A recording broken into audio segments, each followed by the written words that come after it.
Renungan Harian Never Give Up diambil dari 2 Tawarik pasalnya ke-15 ayat yang ke-7.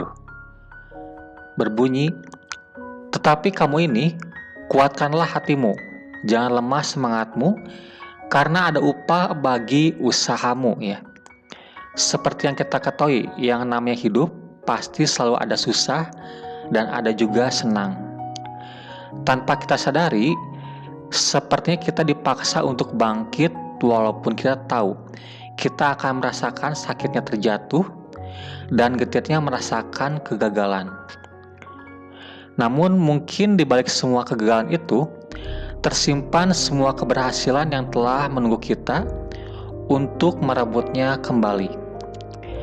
Tidak ada seorang pun yang perjalanan hidupnya selalu berada di puncak, karena sesuatunya akan berputar searah dengan roda kehidupan. Jadi, kegagalan itu akan selalu ada di antara rencana-rencana dan berada di tengah kesempatan yang kita miliki.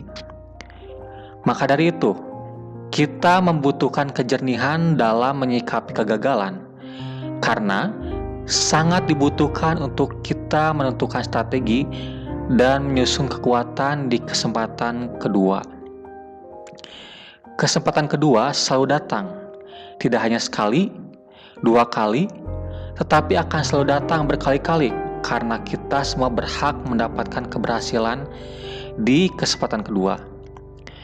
Dan semua orang dilahirkan sebagai seorang pemenang, seperti pada Injil Yakobus pasal yang ke-1 ayat yang ke-12. Berbunyi demikian, "Berbahagialah orang yang bertahan dalam pencobaan, sebab apabila ia sudah tahan uji, ia akan menerima mahkota kehidupan yang dijanjikan Allah kepada barang siapa yang mengasihi Dia." Dari semua itu, kita harus menyadari beberapa hal.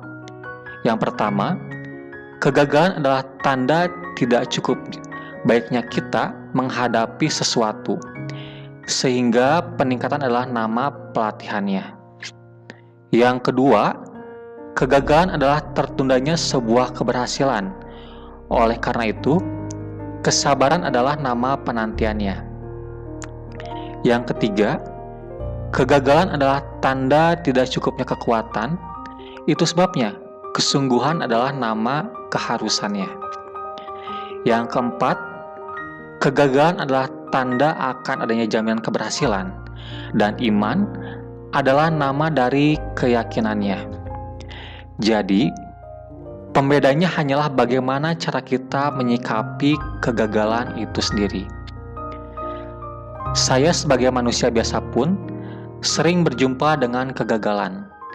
Entah itu meminjam istilah lain seperti penolakan, kehilangan, atau gagal dalam arti yang sesungguhnya.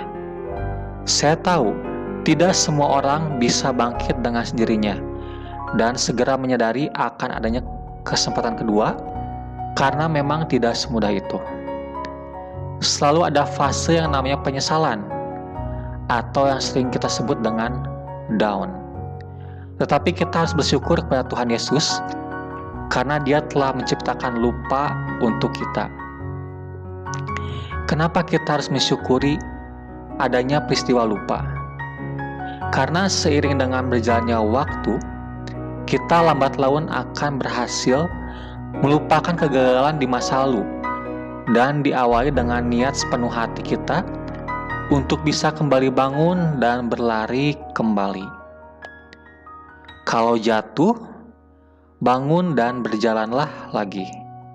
Kalau jatuh lagi, bangun, berlari, dan hadapi. Sekian renungan hari ini. Semoga Tuhan Yesus selalu memberkati dan menyertai kita semua. Amin.